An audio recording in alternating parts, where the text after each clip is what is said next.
Good morning, good afternoon, good evening, wherever you may be.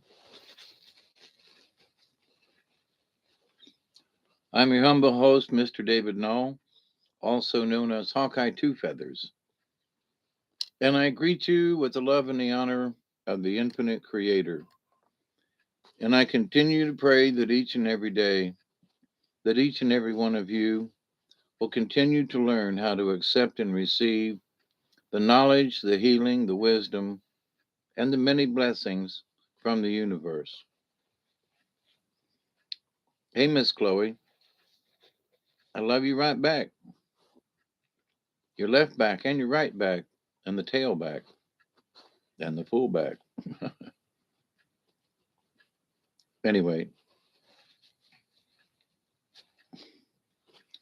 so this morning, it is morning, ain't it? Yeah, 12:32. Um, Topic about being humble with strength. Now, of course, I'm gonna be talking about myself, as some people will, but you're always talking about yourself. Well, yeah, okay. Um, I'm, I have to be the example in the room. So, um, having gone through, 70 years of living and lots of observations, there are a lot of times in my life that were very humbling.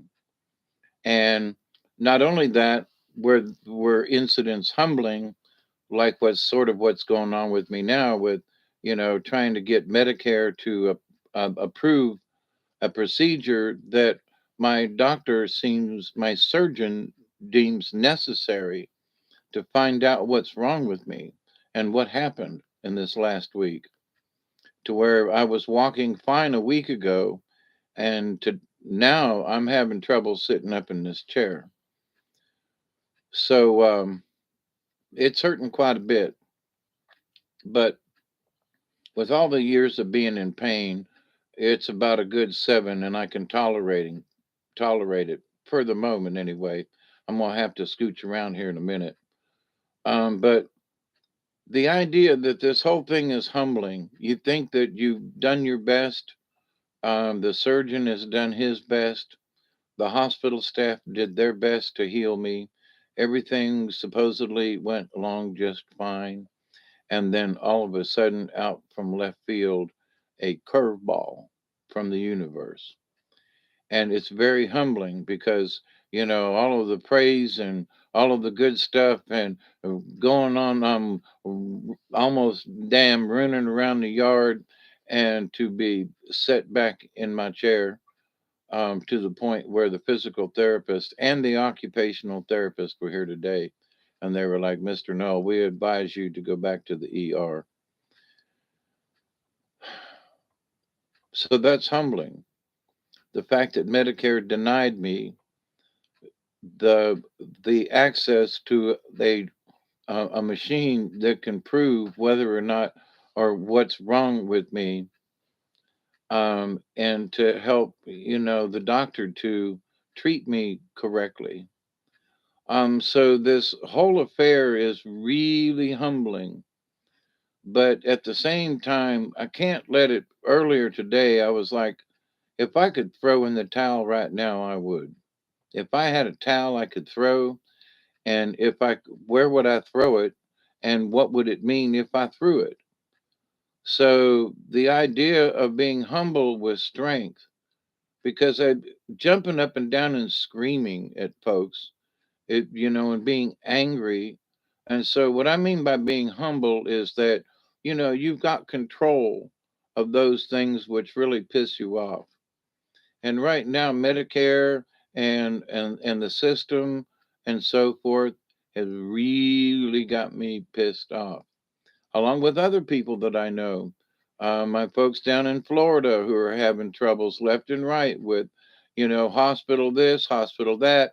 No, keep your wife at home, and now she's got to go to the hospital, and now this, and it ain't just me, and it's a shame that the system has got to be this messed up. Um, and it's very humbling to a lot of us because we thought that regardless of what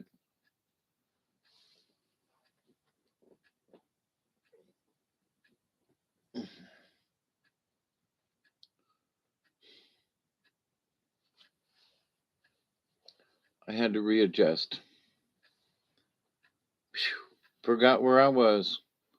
Regardless of the type plan we have, it seems that we, those of us who are in the system, especially who need care, um, that we're at the behest of, let's say, I'll say hi to Bob, by the way. Hey, Bob. And I won't necessarily say it's AI, but it is part of the AI system in that they have determined that, well, no, you recently had an MRI. Well, what if a surgeon says, I'm sorry, but we need another one, even though it's been just a month ago. Now, this isn't just me, but so the system says, oops, sorry, you've had one in X amount of time, and now you can't have another one.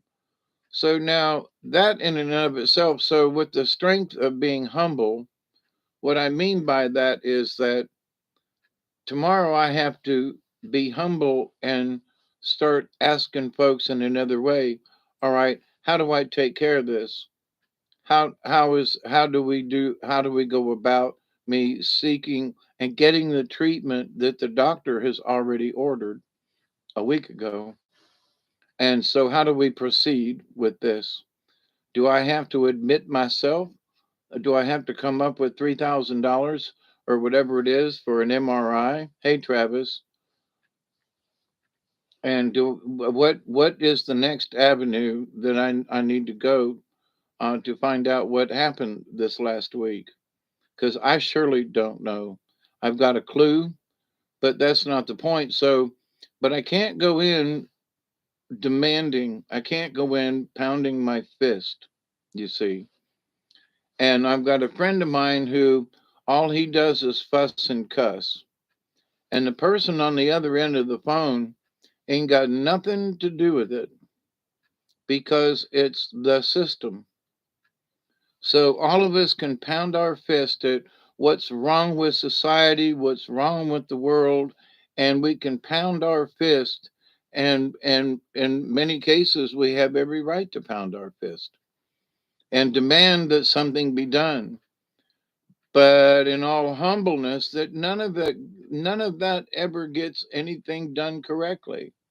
So, but it doesn't mean that we should stop paying attention or that that we should stop engaging in the world or whatever. No, what it means is we need to take a couple of steps back and be humble about who we are and what we are and the knowledge that we have attained and go at some of these things not with fist pounding but with with some kind of a different attitude or something.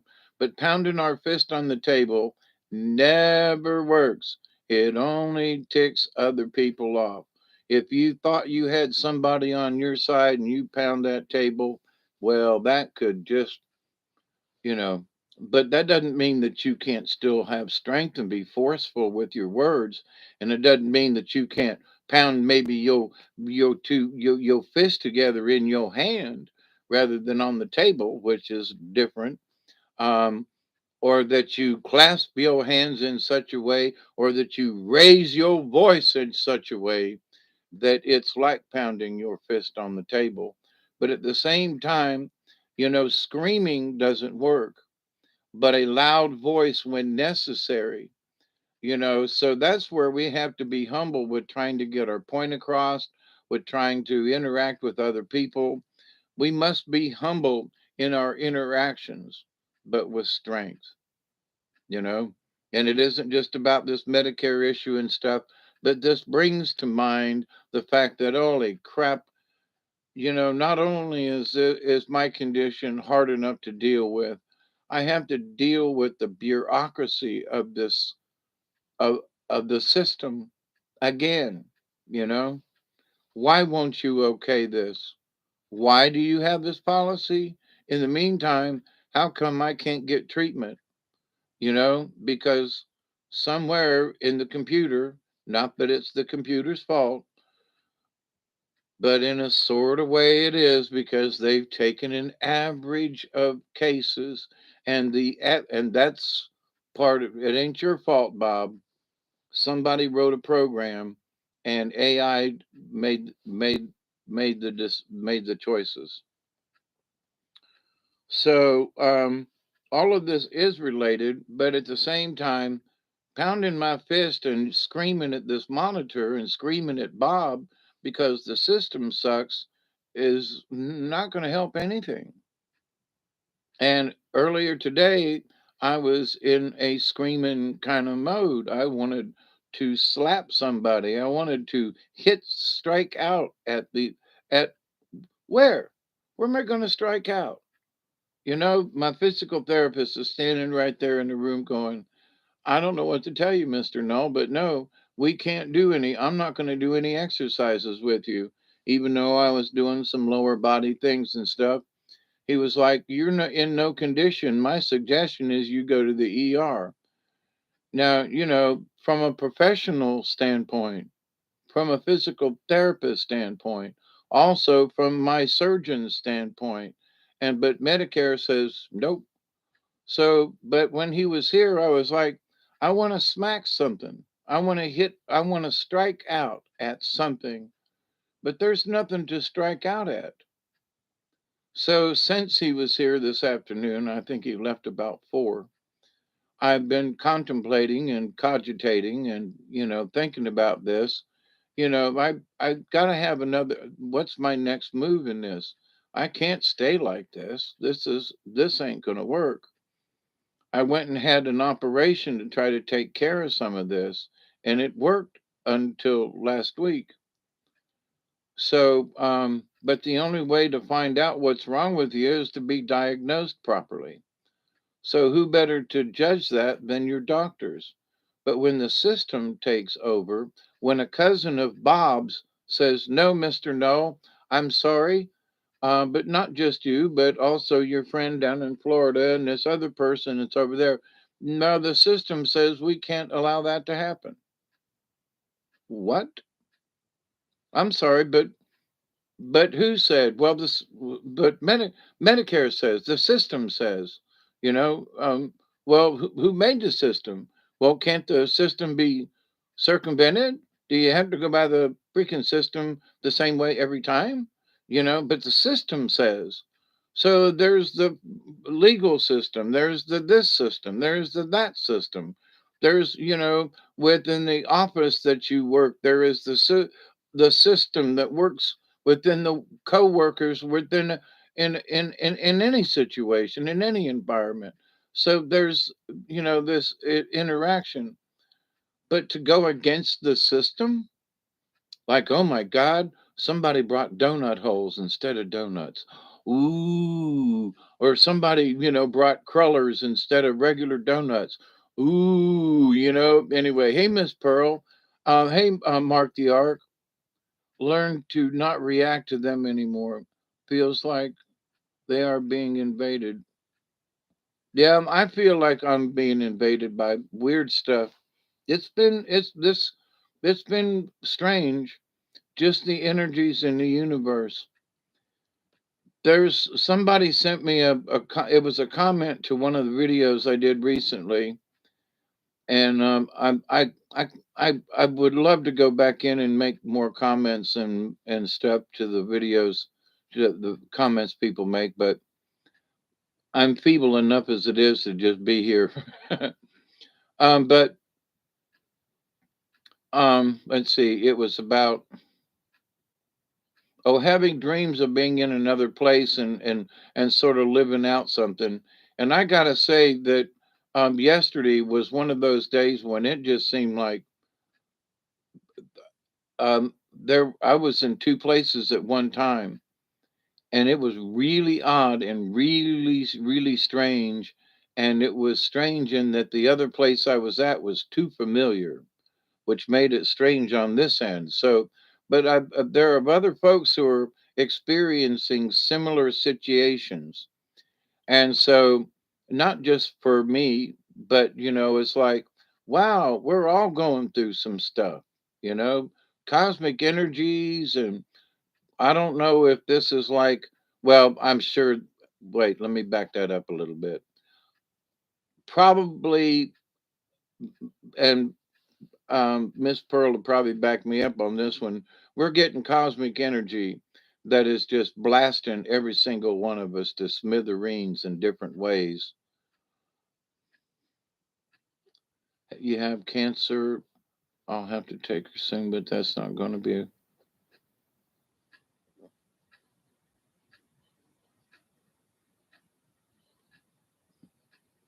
Yeah, that. Sorry about that, Travis. You know, sometimes we have to be we have to be the grown up in the rural room and pull the plug when it's necessary.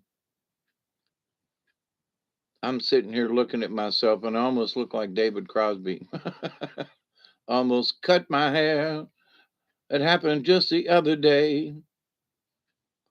I welcome the cosmic energy, but not the human tech. Agreed.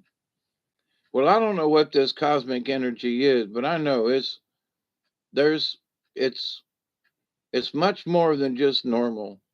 I mean, my current situation with my pain level and so forth has got me sort of whacked out.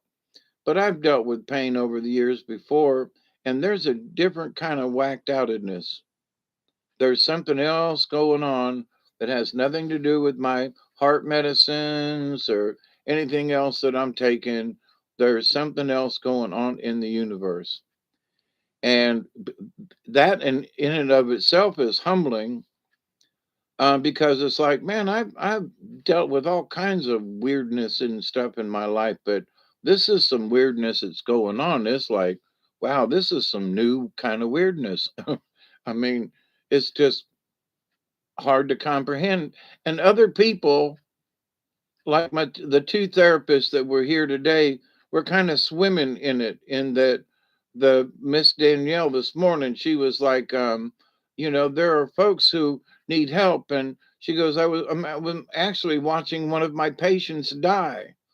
She said they're trying to get him in the hospice and they tried to get him here. And I had to call the doctor. And he was, and he's in really bad shape. And here I am trying to teach him how to get better when he obviously ain't getting better. What do I do as and I could tell the compassion in her face is like, I'm here to help people get better and how to use their body and to how to train them to go to the bathroom or do the dishes or whatever it is. She's an occupational therapist.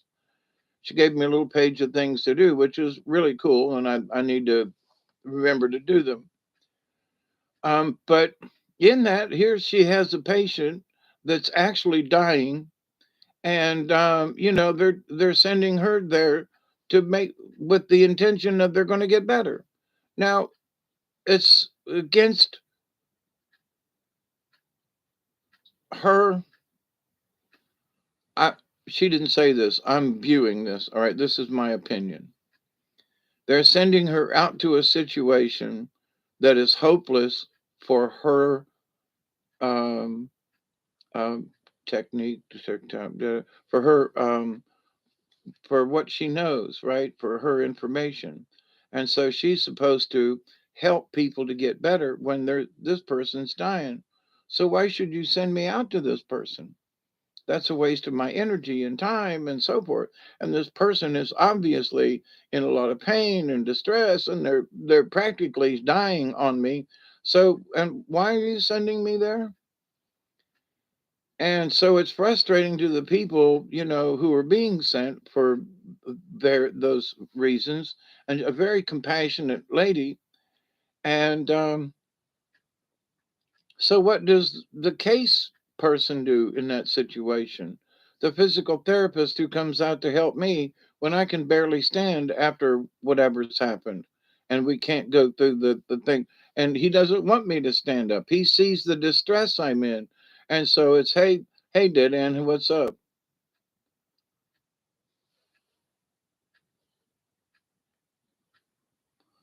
Humility seems to be does that mean theme? It says them. theme of late. Yeah. Well, it is for me at least. I haven't been checking in on much on other folks's. Um, much to my dismay, as much as I would like to, it hurts to sit up here in this chair, and I'm kind of sliding down. And I'm going to do a 20. Anybody want to join me? I know it's not any particular time. It's been 20 minutes. That's close enough.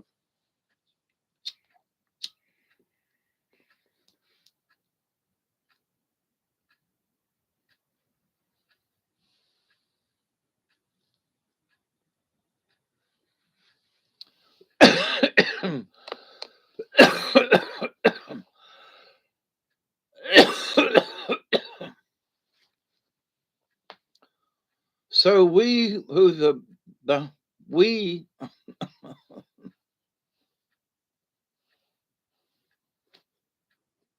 we the humblers.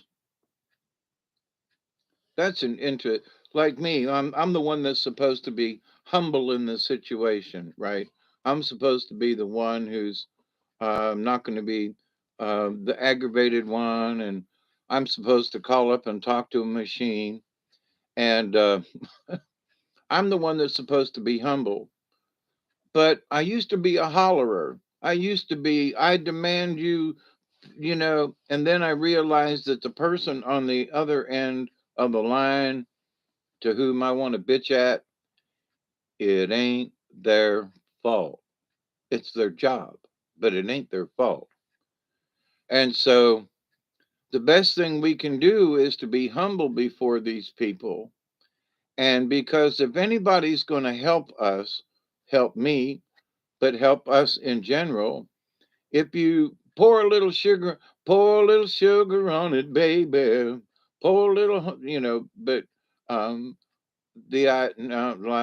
life so sweet. Ooh, anyway, the song's running through my head now, but um, the idea though that so I need to find a person on the other end that says, now listen, you know, listen, I know that this is, out of policy, but now explain to me how I can get this test done, versus screaming at them.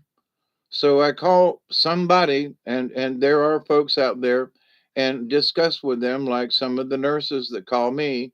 I need to call one of the nurses and go, okay, you asked me if I had any problems to call you. Well, I got one.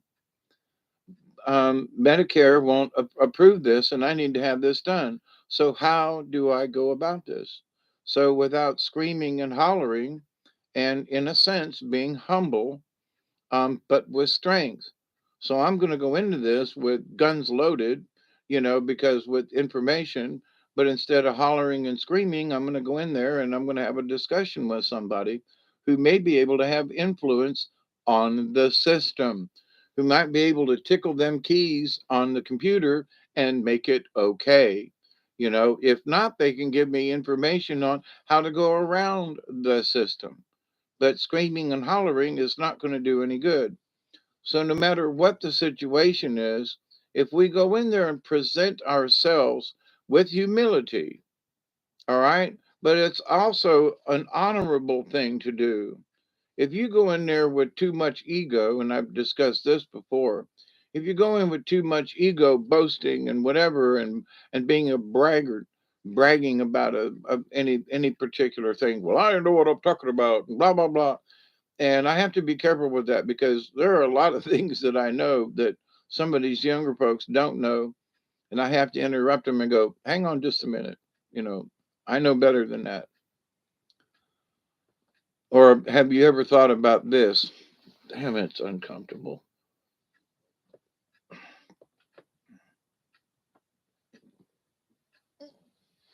I can't get situated. I'm sinking lower in the camera and I can't quite reach the camera at the moment. So, pretty soon you'll only be able to see this much of me as I sink slowly into the sunset. Yeah, I got pillows under me, but I got down yonder is a stool, and I got my legs on it, and I don't have a recliner, so I end up kind of slipping into a semi kind of state here in this chair because it's the best I can do under the circumstances. And I got to turn a little to the right or a little to the left, and I'm shifting my buttocks a little bit. And sometimes it no matter how I position, it's sending sparks up and down my spine, down my back, and down my butt. And both of my legs are kind of sort of numb at the moment, but I do have pillows I'm sitting on. Yep. And I got some others over there, but they're over there and I'm over here. It's like the old saying, if you can keep your head when all about you are losing theirs, yeps, makes you humble. But truth is, you may have misunderstood the situation. Well, but any way you look, I would agree, dead end. But there are times when, regardless of the situation, to keep your head is a good thing. And I'm using being humble as that keeping your head situation. I could have said, oh, keeping your head in strange situations, but you know, that is true. But in doing keeping your head, it brings about a humility, and it brings about also that strength, because you know who you are. So that makes that brings out the humility in you, and that I understand your compassion. You're going through the same thing or a similar situation that I am. Your pain levels are like mine. You're having issues with doctors and but it's not just about physical pain and stuff, but it's about other things. You're having financial woes. I got friends of mine who they woke up and their landlord said, guess what, you owe me, $50 more a month every month now. Or I think it was more than that, but basically woke up and said, your rent just went up. You can stay or you can leave, but your rent just went up with no increase in any kind of, help around the house or any fixer uppers or anything like that, but your rent just went up. So, there are a lot of folks whose rent just went up in a lot of different ways, whether it's something with their car payment or insurance rates or whatever. Some other friends of mine, they had a couple little fender benders with their new vehicle. And oh my God, their insurance per month is more than I pay for a year. And I'm like, of course, they've got full coverage on a semi new vehicle. But oh my God, you're paying $270 a month. And that's the cheapest you could find. Oh my God. No wonder you're poor. No wonder you're having issues and making ends meet, and you're retired and unlimited. Holy crap. But they made the decision now to get this newer vehicle, which means that they have to pay higher premium and they have to pay but they made the decision. So, but it sure has humbled them. And so much for having a nice vehicle when, you have to give up any other kind of amenities. But anyway, so um, I think that people are put into situations, and it's just not about Medicare or anything like that. But I mean, I think people are put into situations almost on a daily basis where they have to maintain their own humility, but with strength. The boss says something and you can't lash out at him. And so you have to be humble, but at the same time, you can say, well, boss man, blah, blah, blah. But if you holler back at the boss man, then that never ends well. So, being humble in situations that might not necessarily actually require it, but it is a strength that is shown to other people. Other people will see it and observe it. And in that, there's wisdom in that, which is another great gift, if you will, in that you can use the wisdom of your own self and say, in my own humility, I can understand where this situation is like this. And I've had similar situations, if I may suggest. And, hopefully the wisdom of a previous incident of myself will give light to someone else in a similar situation. Did that make sense? Um, I use myself as the example, hoping that it will help somebody else. Not that I'm, trying to yap about me all the time. I'm hoping that somebody else will find some kind of, I don't know, lesson or whatever in all of this, tumultuous of stuff. I have stepped into more dangerous situations than I can mention just by being calm. Yep. Is there one thing that confuses angry people as someone who confuses them by taking a diplomatic approach or simply by not losing your head? In a situation, there's been instances in the past, and I can't necessarily recall them, but there where I seem like I always ended up in some capacity being a spokesperson or the boss or the manager or the director or something of a bunch of people who are all confused. And I look around and go, yeah, yeah, yeah. Well, hang on, folks. You know, let me. I just want to say that there are many of you here, and I'm not trying to be the boss, but as a collective, I can see this, and this, and raise your hands if you agree with me. And I've taken over situations that were confusing just just by being the camp counselor, not by being the boss or trying to take a you know, not becoming bossy in a situation, but simply by being someone who says, "Wait a minute, let's talk about this. Too many voices. Hang on. Like Robert's Rules of Order. Bang, bang, bang, bang, bang. More of like someone who's um, oh, what is it? I'm thinking of Robert Rules of Orders, the person who's got the gavel. But anyway, leading confused people. Yeah, and not not necessarily being bossy, other than sometimes it's like, okay, you over there, shut up and sit down, you know, and let's have a discussion here. There's been a time or two like that over the years. But I've been put in certain situations where it was like there was so much confusion so far behind. Oh, stop, hey, what's that sound? Everybody look what's going down. Anyway, yeah, there's a man with a gun over there.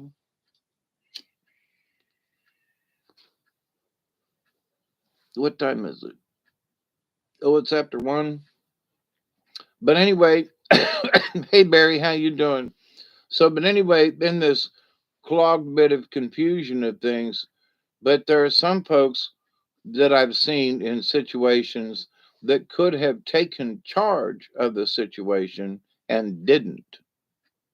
So I'm like, are you going to do anything, or are these people just going to kill each other? You know? And this person, well, what should I do about it? I'm not. I'm just here. But yeah, but you know stuff, and people know you, and they wouldn't take charge. And sometimes I think it was their ego, and they were being overly like, well, I'm too good to lead this group. I'm too good to be, to have to put up with this riffraff. So therefore I'm just going to stand over here and watch these people eat each other alive. What? And I've seen some of them folk, and them kind of folk are scary. You would rather watch your compatriots eat each other alive rather than to step in and just say, "Hang on, wait a minute." In my elderly wisdom capacity, let's just have a chat. Let's calm down. And they refuse to do it. I can think about 3 different instances at the moment where there were people who could have stepped in. And instead, I looked over at him going like, "What the hell?" And I stepped in just to calm a situation down, just by raising your hand, going, "Wait a minute, let's just have a talk here." What do you call the person behind the with the gavel? and at a meeting with Robert's Rules of Order. What is that person called? Y'all help me out.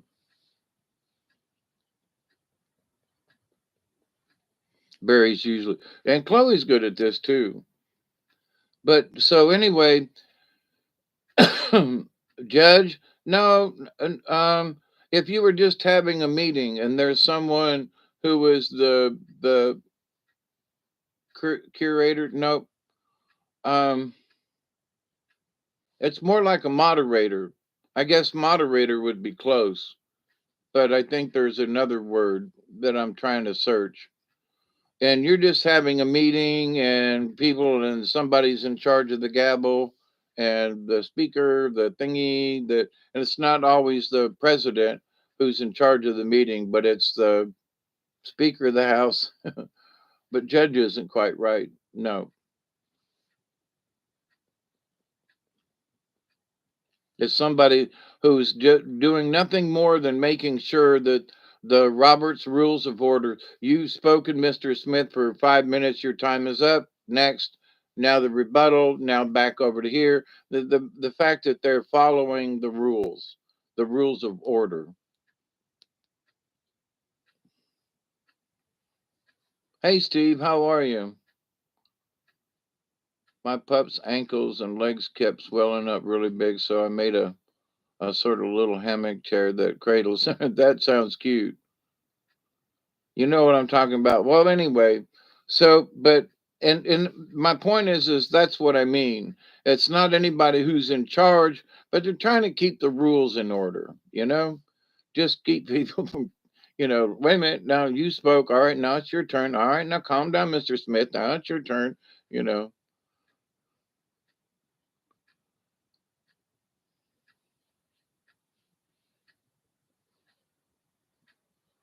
Like a lazy boy, but better. I don't know about that. A lazy boy might come in handy right about now. I'll tell you what. Hey Michelle, how you doing?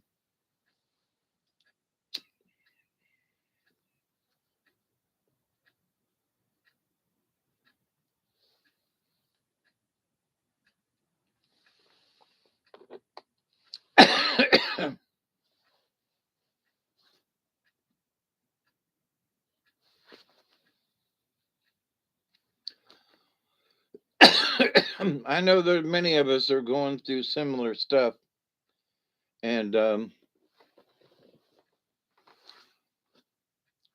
I hope none of y'all have to go through what I'm going through. Not the levels that I'm going through. So, hey, that way, how you doing? Good to see you.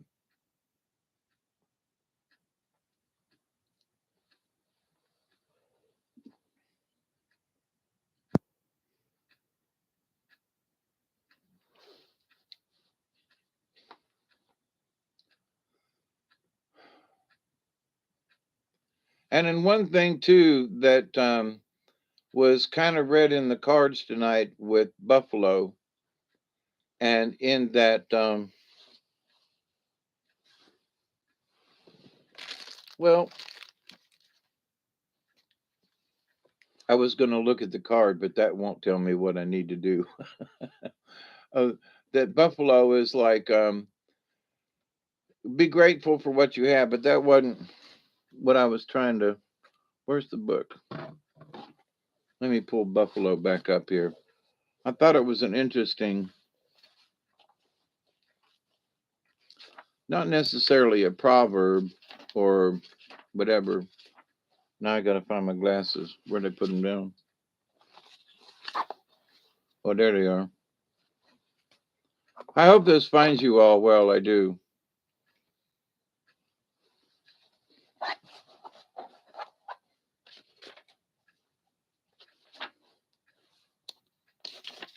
But one of the phrases with Buffalo is prayer and abundance.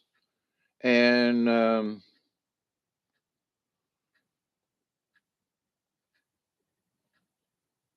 the sacred pipe was brought to the Lakota people with white buffalo calf woman, and they taught how to make the prayers and how to say the prayers.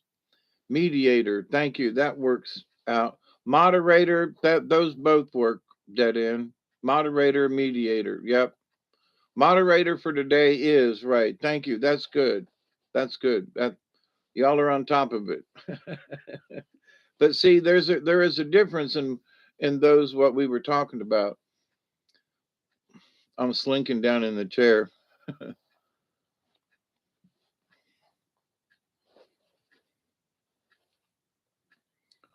So with the pipe, the bowl is the male energy, and the stem, actually the it's the stem that is the male energy going into the bowl, which is the female energy. But the two of them create the divine energy, and that's what's important. And the divine energy of the Great Spirit. So all animals are sacred, but in many traditions, the white buffalo is the most sacred. Um,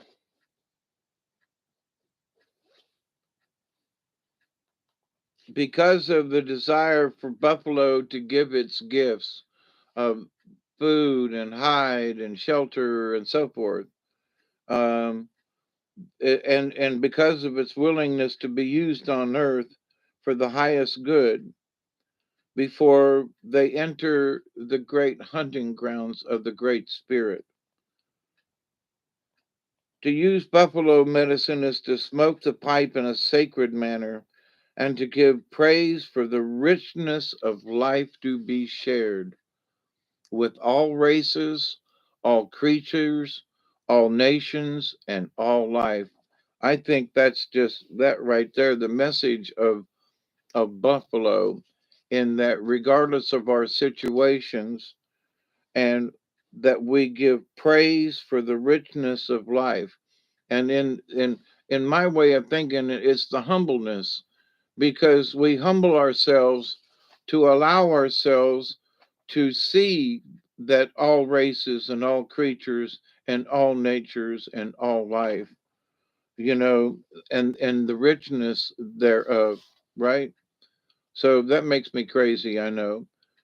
It means smoking for others. So in other words, for me, even when I'm in my mostest and worstest of pain or discomfort, I'm praying for other folks that I know who's in the same discomfort and hoping that they're feeling better than me. And that's not praying for myself, you know, but I'm hoping that they're not going through the same that I'm going through right now. So it's like, okey doke. Um, it means smoking for others. So in a way, I'm trying to be like Buffalo. Uh, I guess maybe a little, well, no, actually a lot. Um, um, I'm trying to find the word. It's in the background. It's not in the foreground. I'm not thinking of Buffalo as I do this. I'm just doing it, and it's just so happens to be in the same vein as Buffalo. So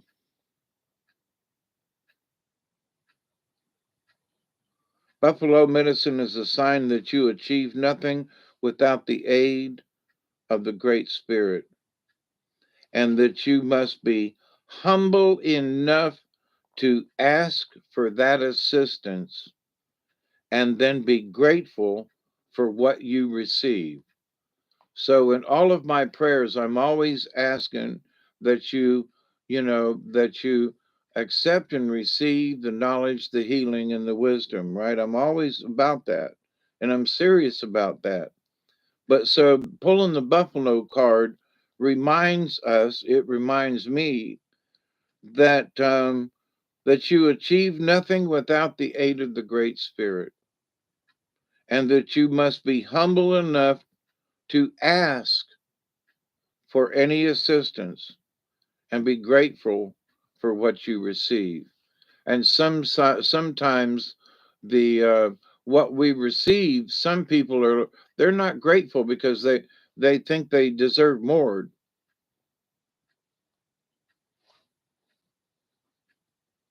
You too, Steve. Good night, Stephen. It's good to see you.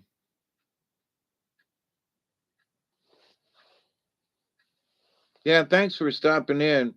Much love to you and hope things go well. We got 4 minutes for a 20. Do I have enough? But I thought that pulling this card and just that this last little paragraph here in the book, um, you know, and that's what brought up the humble part earlier was when I read this.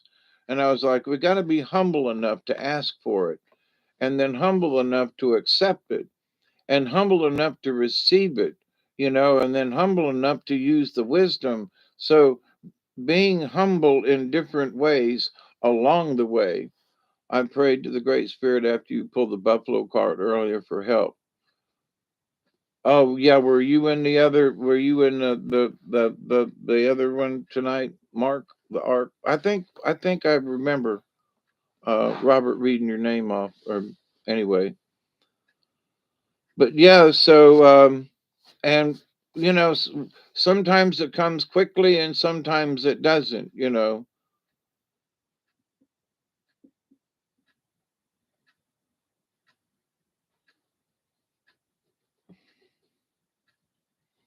You was towards the end of the show. Well, I'm glad you showed up at all. Oh, there goes Duggar. Ooh, he's after something. Something is ticking him off. It's all right, Duggar. Calm down. And it's another cat. Really? Yeah, I'm so special. They don't want folks to know I'm on. you know, but sometimes I don't give much notification. Like tonight was about 15 minutes, you know, and sometimes it doesn't show up.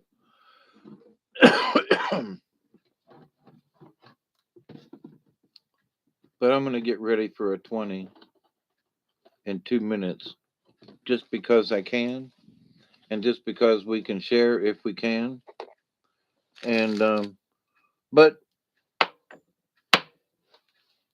so there are times I know in my life, and I can remember other folks when they lost their humility and their dignity, I would say, because they didn't stand up enough for their own self, and they were possibly too humble in a situation, and that it's like you should have stood up for yourself. You should have done something. You should have said something, and you didn't. And you should have. I blame Bob. There you go. Now, sometimes it ain't just Bob's fault. There's been some sketchiness going on out there in the computer world with stuff. Um, Things glitching, not wanting to play right, and just things in general. But anyway, um, but I know Bob's got a cousin. Her name's Bobette.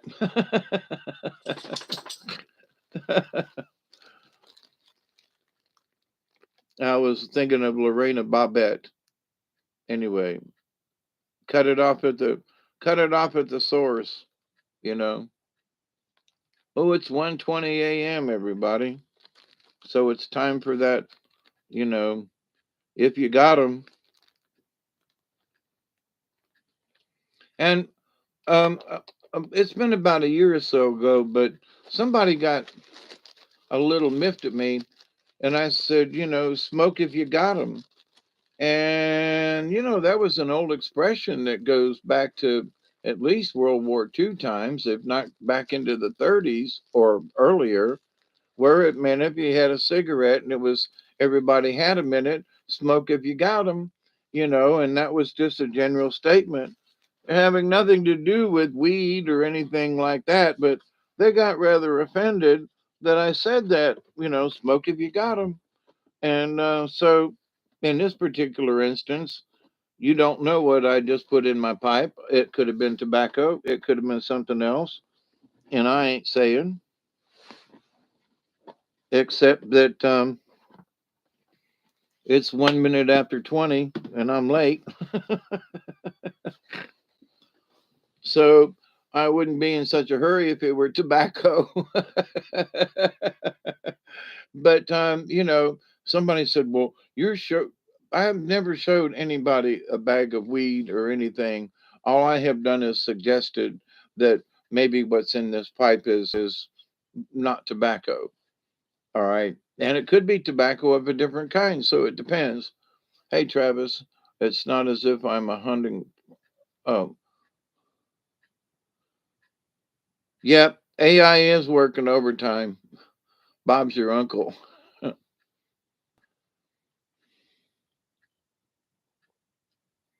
I don't know if I had an Uncle Bob. I know there was an Uncle Dave on Catherine's side.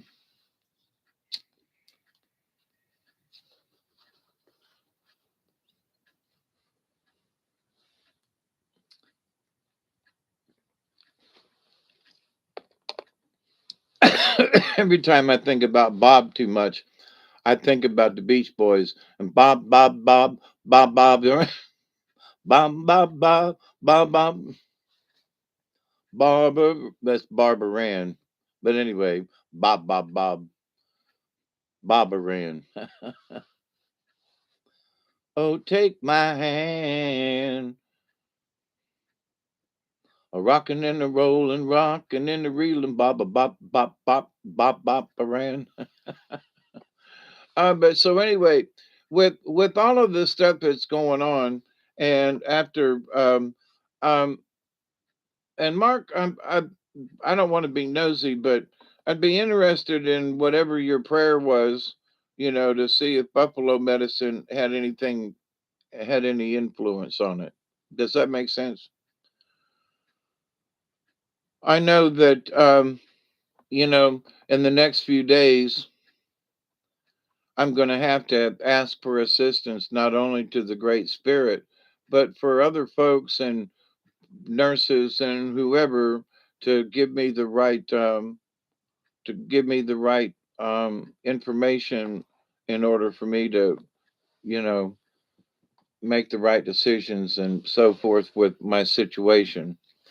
Um, my uncle ate the LSD from the free samples in '69, has been tripping since. I had some really good stuff from back then, but it wasn't from that paper. Was it paper or was it did they do the liquid? Oh, you said 8.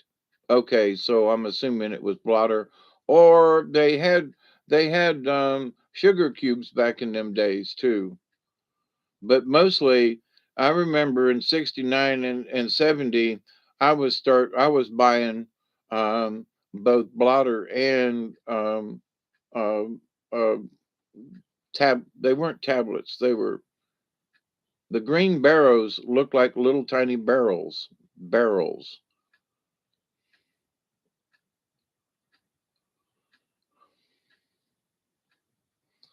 Sometimes healing comes in strange forms. They just wanted me to tell you that. Like today, I was really feeling down after the occupational therapist left. And then when the therapist got here, he's like, Mr. Null, I want to help you to try to feel better. So, in his best effort, he showed me this little exercise to do when I'm laying down over there with pillows and stuff. But it was humbling because he in his capacity was he was at wit's ends to try to figure out how he could help solve some of my pain issues. And I'm like, whatever's happened has happened inside and it's really playing havoc on me. Like right now, it's really uncomfortable sitting here, but I'm going to maintain and I'm going to have another 20. And I'm a stubborn old goat too. But in being humble about this, I'm always being taught a new lesson. And even at 70, I look around and think to myself, damn, I've learned a lot of lessons. I thought I learned some of these before, and then come to find out that, son of a gun, I'm circling back. Ow, wow, that ain't gonna work. Whoa, shit, no. Whoa, whoa, whoa, ow. Excuse me, excuse me, while I hit the sky. Ding, ding, ding, ding, ding, ding. Jimi Hendrix there. Oh man, ow. And any kind of position puts pressure on the area that is going on is heightened. But it is what it is. Spent years in some kind of pain or discomfort. But I remember the early days of the LSD, and it wasn't from any test folks that I know of. But I'll tell you what, we sure did experiment with it, and whoo wee. I've talked with some folks these days, and it's been a couple of years ago now. Somebody gave me a piece of blotter, and they halved it with me. If I'd have took a half of some of the blotter I had back in the day, we'd have been tripping for a day. And this was like barely got high, and I looked at them, and they were like, "Ooh, wow," and I was like, "Really? Ooh, wow." Um, okay, ooh, wow. But back in the day, it was like, oh, wow, man. There was the difference in the ooh, wow versus, but anyway, so I think some of the things that are being sold these days as acid, I don't know. I don't think some of it actually is. And if it is, it's watered down because either that or what we had back in the day was a lot stronger. I don't know, but from what I understand, some of these folks, they're high for an hour or two and they think they've had an acid trip. No, when you've had an acid trip, it's when you wake up the next day and somebody else's on the floor in somebody else's apartment or house. That's when you've had an acid trip, you know. But anyway, um, but I don't know where I was headed with that. Something about LSD, but in being humble, there are some folks I think who are seeking answers by and I was guilty of this by taking LSD and other things, and you want to see into other dimensions and that and okie dokie. But I wished I had spent more time on meditating myself. But I didn't have someone. Um, I didn't have anyone who was interested in teaching me the old ways, if you will, which is what I was really interested in. Even in my stint and learning about witchcraft and sorcery and those types of things, I was actually interested in the old way of how they did things, and I was curious about the outcome of some of them things. But found when the creator bonked me on the head, said, "Stupid, don't do that." Um, Buzzachino, cool beans. How are you? Sunglasses and all. Um, just hope Ming the Merciless isn't the ruler here, or we are in trouble for the things I've learned. No, then I'd be in trouble too, man. From within my thoughts, I hear. From within my energy grows. From within my heart, it beats. From within my intention flows. That's nice. Um, so um, I was taken aback by Ming Uh, I'm sorry.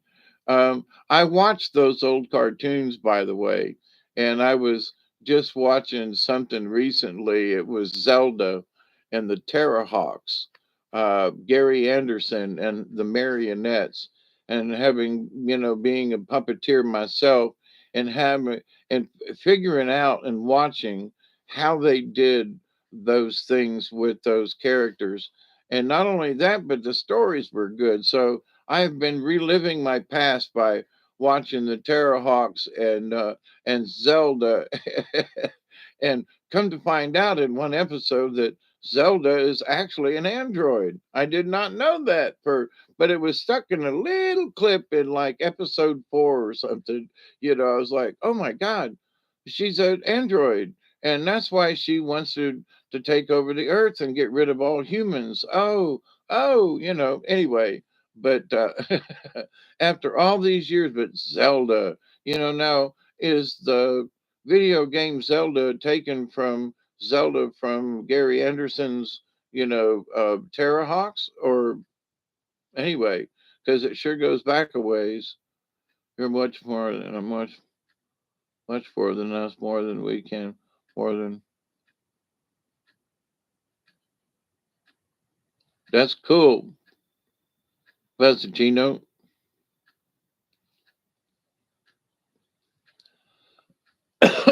So maybe I'm putting too much value on what humility or what being humble is. Um, but at the same time, you know, when we keep our humility, we keep our own honor. Is how I look at it. So honor and humility go together, and I've talked about honor previously in videos past where if you're an honorable person, you stand by, you know you're the person that you are. Now if you're a crappy person and you stand on that, well, folks get what they get. But if you're truly and honestly, an honorable person, and if you make a deal with someone or you make a promise to someone or whatever, and you honor what because you are that type of person, you're going to fulfill the promise that you made. And you'll stand by it because it's your honor. Well, it's also, that's part of your humility as well. If I make a promise, I'm going to be humble enough to fulfill it, because otherwise I'm going to feel bad about this situation. I'm going to feel bad about it if I don't fulfill what I promised in a particular situation with somebody. Or make a promise to yourself and then break it, which a lot of people do. Whether it for me it was drugs and alcohol for a long time, and then there was a good bit of food that was tossed in there, and I gained 60 pounds, and um, and then lost it. But and I can't find it anywhere. Just around the house, someplace. You know, what did you lose? I lost 65 pounds. What? Yeah. I think, I mean, that's like 3 or 4 bowling balls, Anyway, actually, a 12-pound ball 3 times, yeah, it would be about four bowling balls and a bag. But,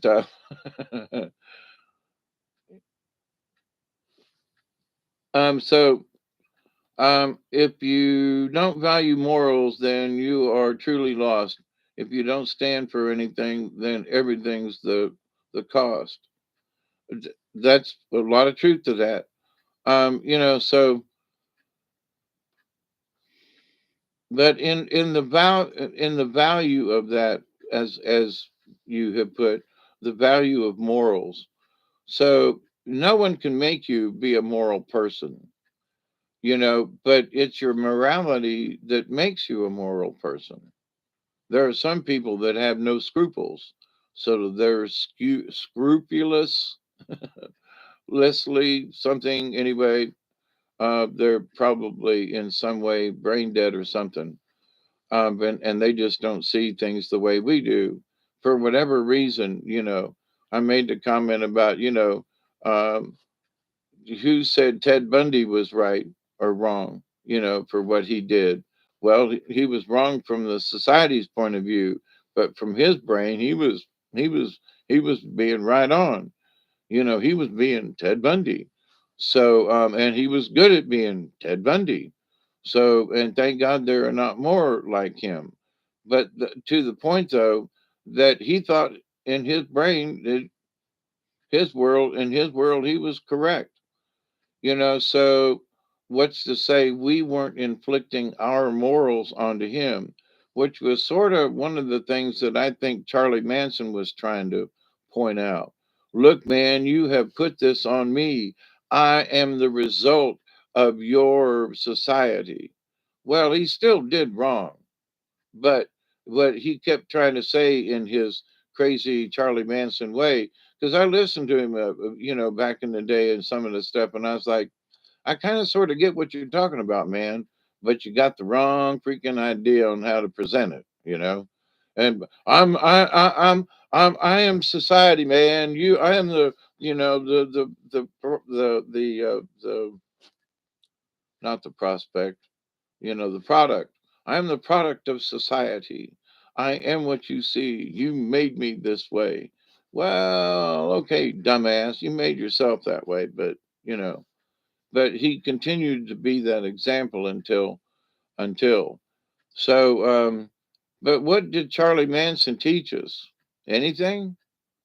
Did mankind, anybody really pay attention to what he was trying to say, in that weird sort of Charlie Manson kind of way?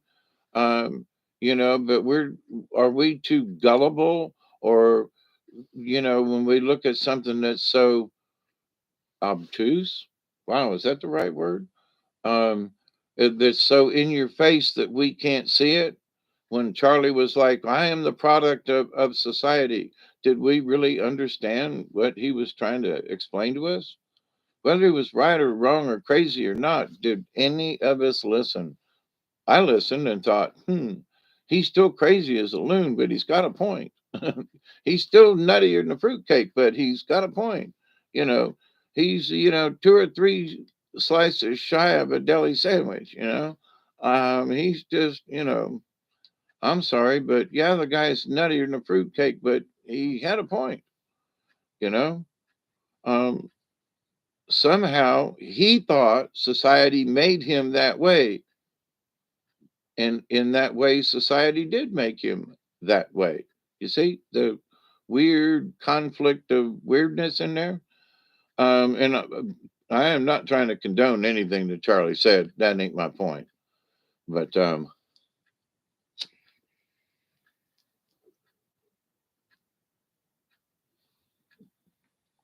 because he was still nuttier than a fruitcake.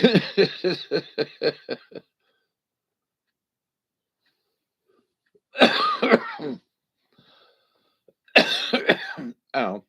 Ooh. Turn, twist, move. Try to get in the right spot.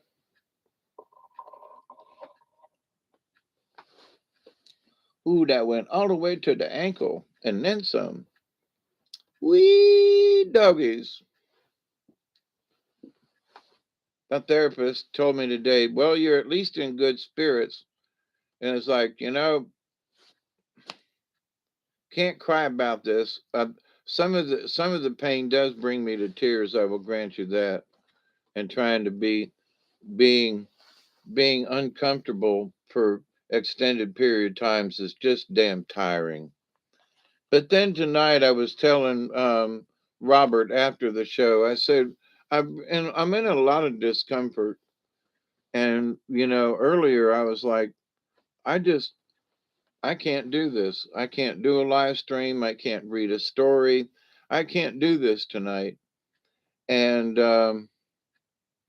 then my brain kicked in and said, no, we have to do this tonight, because to succumb to the pain and to succumb to the attitude and to succumb to the depression, and that it's like a loss of humility, in my humble opinion. Humble, humble, humble, humble.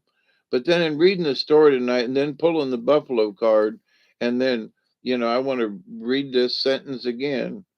It just means that much to me. Buffalo medicine is a sign that you achieve nothing without the aid of the Great Spirit, and that you must be humble enough to ask for that assistance. You've watched every Charles Manson interview that there is, in my opinion. He wasn't the fruitcake.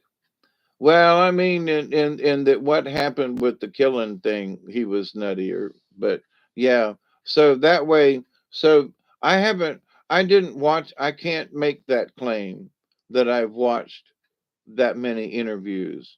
But some of the interviews that I remember seeing back when he was doing them kind of sort of live, I was like, Charlie's got a point here, just saying. So, but you sort of confirmed what I'm saying, that he wasn't a fruitcake. Well, all right. Well, let me put it this way: to the general populace, he was nuttier than a fruitcake. Okay, let me put it in that statement. I might not have considered him that crazy, but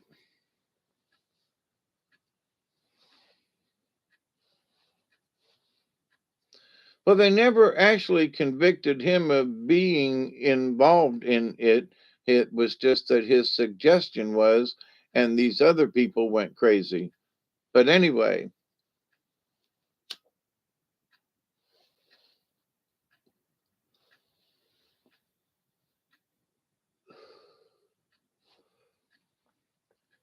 but so when what I was discussing about a few minutes ago about honor and the honor that men have, you know, um, or don't have, and that goes the same with women. I don't think women understand what it means to be honorable. Some of these folks these days, um, I some friends of mine were here the other day. It's how they created prisons. Yeah, having been in a prison, I can see that from the inside, and how the workings and the machinations of that, and how the need and the necessity for the machine to keep grinding, and people are the fodder for it. Absolutely. And it's a shame, and it's a shame that prisons are a business, and that whole scheme of things. But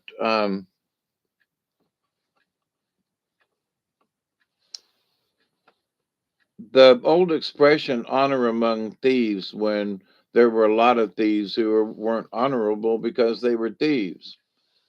But um, honor among people, it's the reason that they shook hands with their right hand is because it was their sword hand.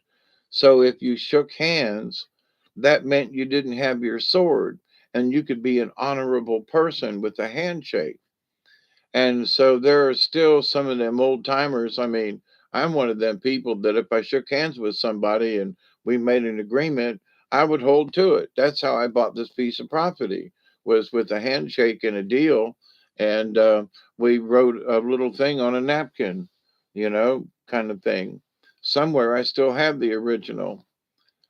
But the idea of that, we have to be humble in that I can shake hands with another person. Hey, Tracy. Yep, I've got a bowl here. I'll be glad to share one with you. You know, absolutely. Anytime's a good time.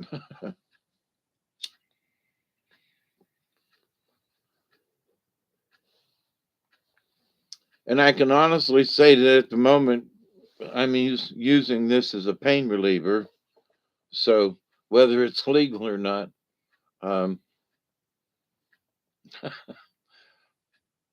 yeah.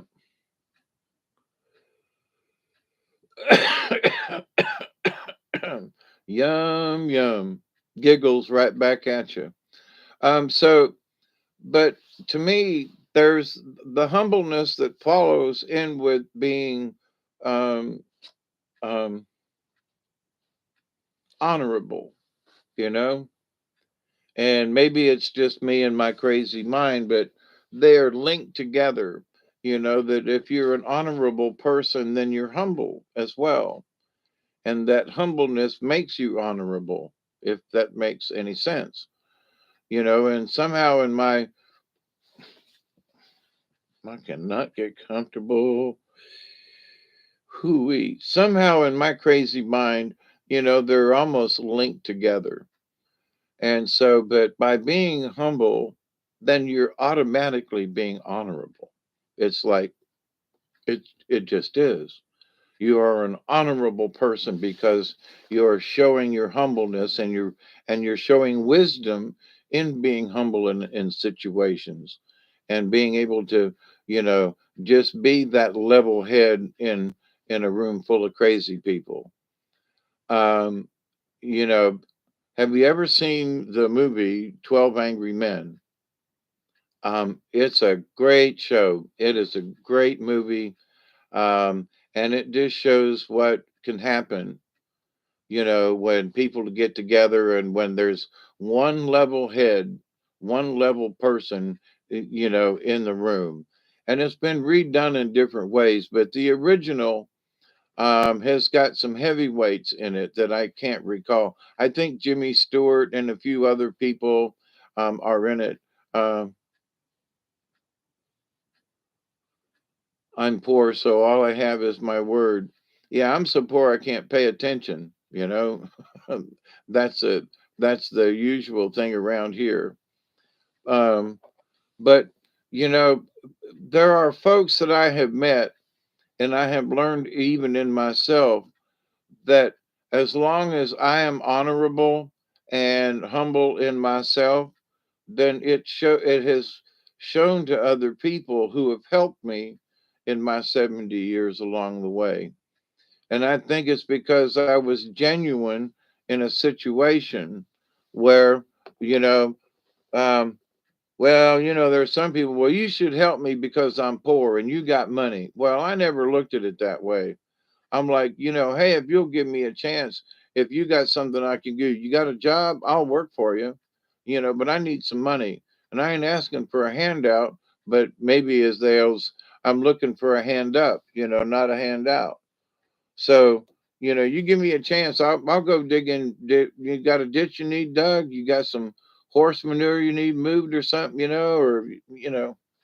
and that I moved some horse manure a couple of times, and that actually ended up being a good job.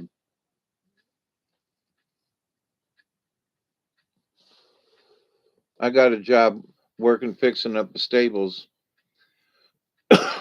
for somebody within the Flowers Corporation, who owns Flowers Baking Company, for those of you who might be familiar. But but in being humble and not being over egotistical or whatever. Oh, and I brought a bunch home and put it in my garden too. So, there was that. That shit had to go somewhere. So I put it and the hay and whatever mixed in into my garden. Um, but so when folks see that you're honorable, that also means that you're comfortable with who you are, that you've stood up, you've shown your strength at being humble, and now you're both honorable, and somebody has seen how humble you are, and that they're willing to pay you for who for what you are, who you are, versus somebody that's all pushy and sticky and nasty and greasy and whatever. Or the other, there's the airheads. There are some of these folks, I don't see how in the world they make it in the world. Their brains are so detached from what I would call reality, that I'm like, how in the hell how are you existing in this time? Maybe it's the other way around. You're existing because you fit in some weird way, whereas I, being old school, I feel out of place with your kind of behavior, you know?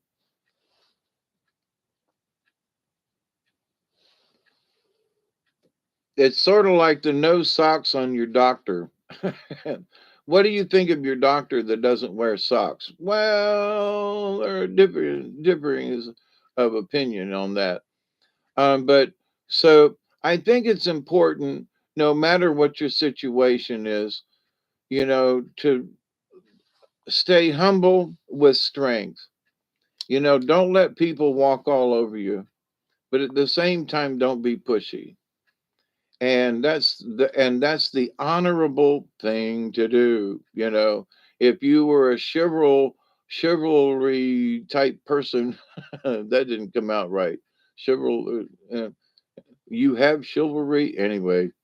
You're like a knight in shining armor, and then you would stand up for this self promise that you've made, that you are going to be honorable to any who need help. You are that, not necessarily the hero type.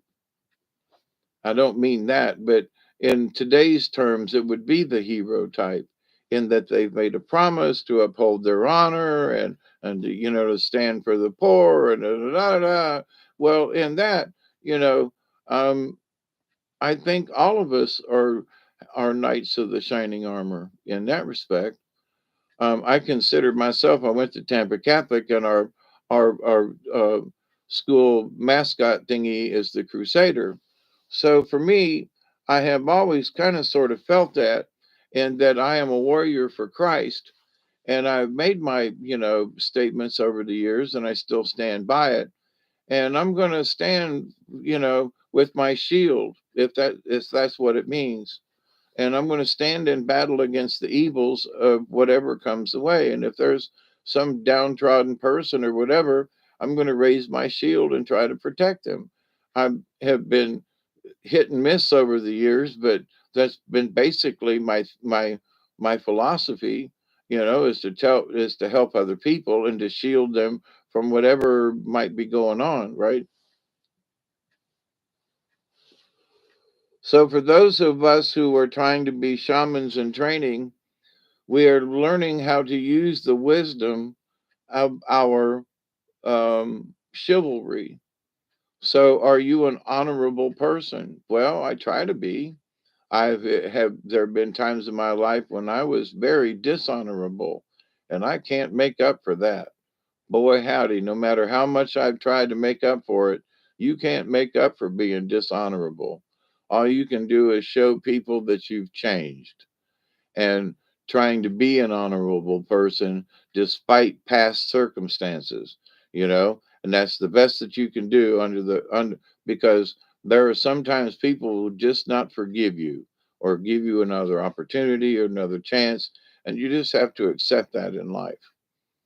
But at the same time, we still have to maintain, you know um, our dignity and our strength, and stay, you know, show people that we are honorable people, and that's what makes the difference in this world.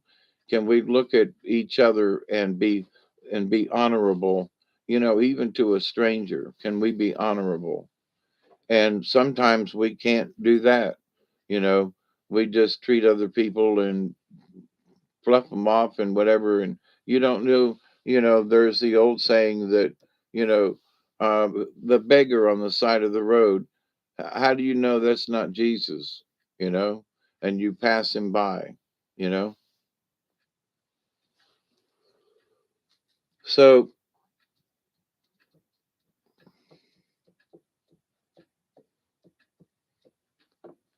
I would say our humility plays a part in all of this, and in the many ways that I've just discussed for the last hour and 24 minutes.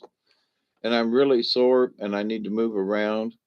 And I've been doing this now for an hour, two and a half, 3.5 hours now, including Robert's show. So I want to thank you all for coming out. Tracy said, I had horses. I've come to the age where enjoying every day and the things that used to make me mad don't worry me. Absolutely, Tracy. I'm there are things that used to just tick me off to no end. And now it's like throw my hands up and go, why did I spend all them years worrying about such trivial things? You know? And in watching my grandfather, uh, uh, grandfather Null, in his old age, he bitched about all kinds of stuff and, would pound his and them damn Democrats or them damn Republicans or them damn whatevers. And he was right in a lot of things.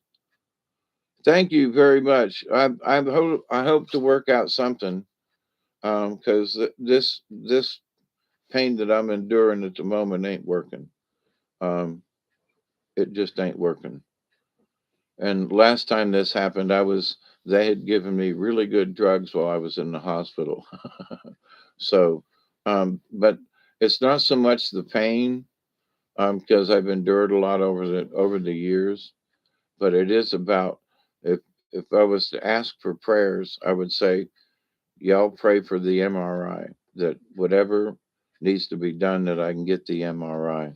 That's what needs the pain and all that. Yeah, okie doke.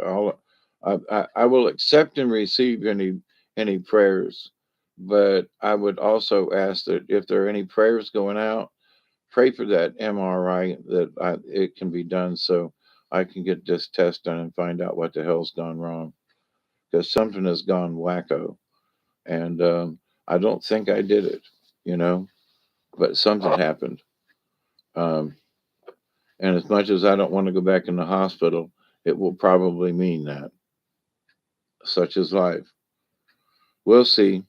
But anyway, so I love you all. I'm going to end this with thank you, all of you. I mean it. Thank you, thank you, thank you. Yeah, I'm not cursing the universe in any way. I did the other day. I was just damn, damn, damn, damn, damn. Why me? What the what did I do wrong? And the thing is that sometimes life just throws you a damn curveball. And it ain't nothing that any of us did. It's just life sends you a curveball. And one way or the other, we got to deal with it.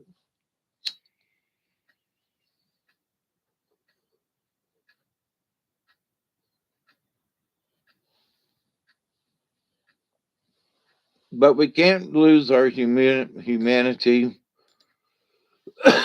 nor can we lose our humility because the system wants to bend us over without any, Um, but so I love you all. I continue to send prayers out. I continue to pray that each and every day, that each and every one of you will continue to learn how to accept and receive the knowledge, the healing, the wisdom, and the many, many, many blessings out there in the universe. And as Buffalo says, just be grateful for the things we have. You know, I was talking to the physical therapist today, and he was like, how come you've not already gone to the ER? And I said, well, because as hard as it is to get to the kitchen, I can still make coffee, and I can get coffee when I want coffee as much as I may be going through. If I want to watch a particular program, or I want to talk to somebody on the telephone, or I want to look up something on the computer, which I did not have while I was in there because of issues and things. But I've got my dog. I've got Duggar over here, so I've got companionship.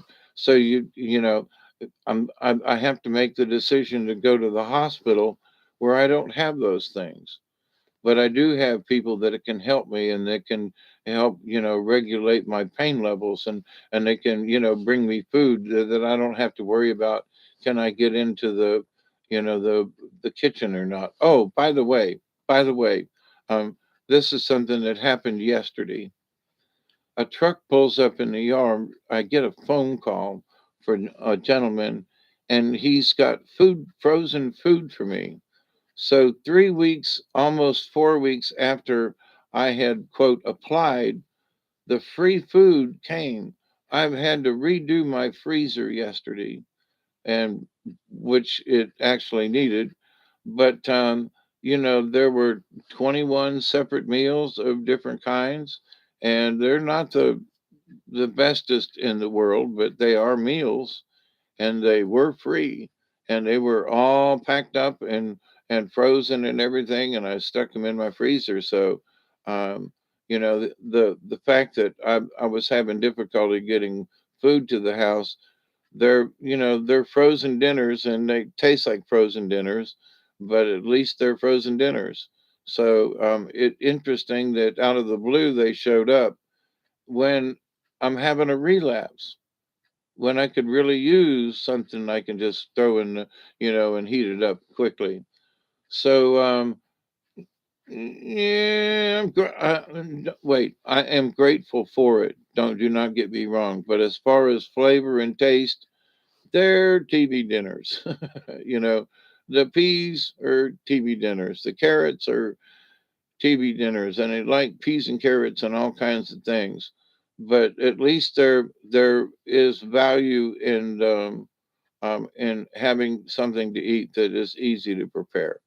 So I'm not dissing it, you know, but at the same time, the meals are TV dinners.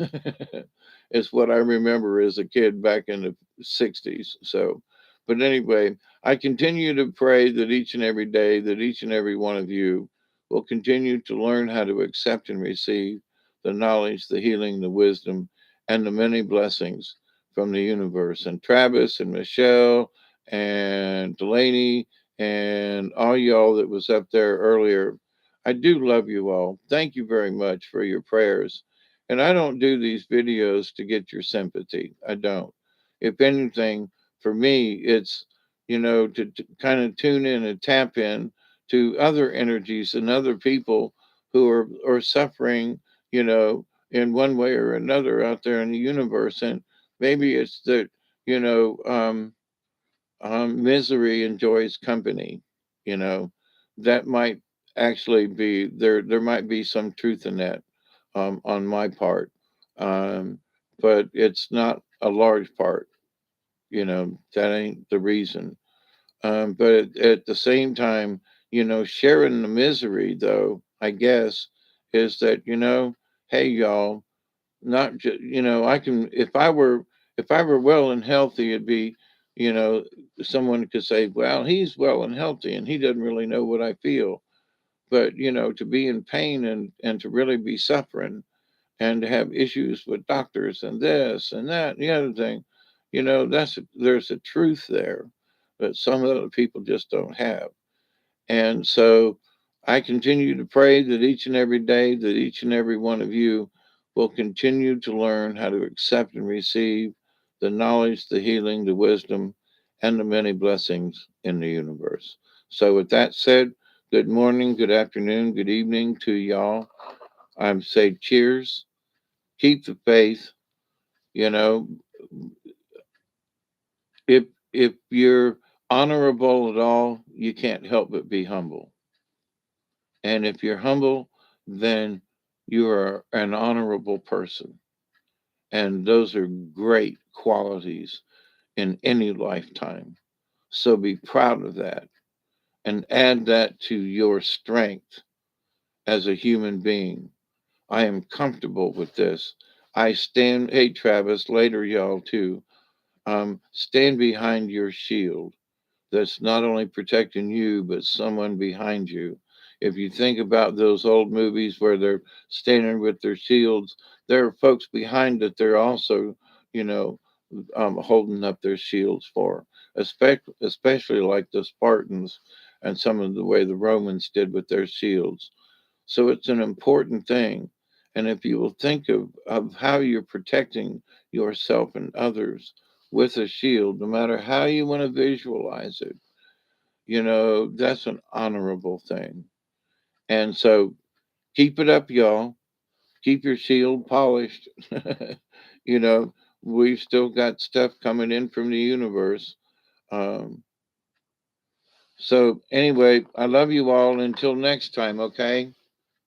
And I pray for healing for all of us. Until next time, I love you. Cheers.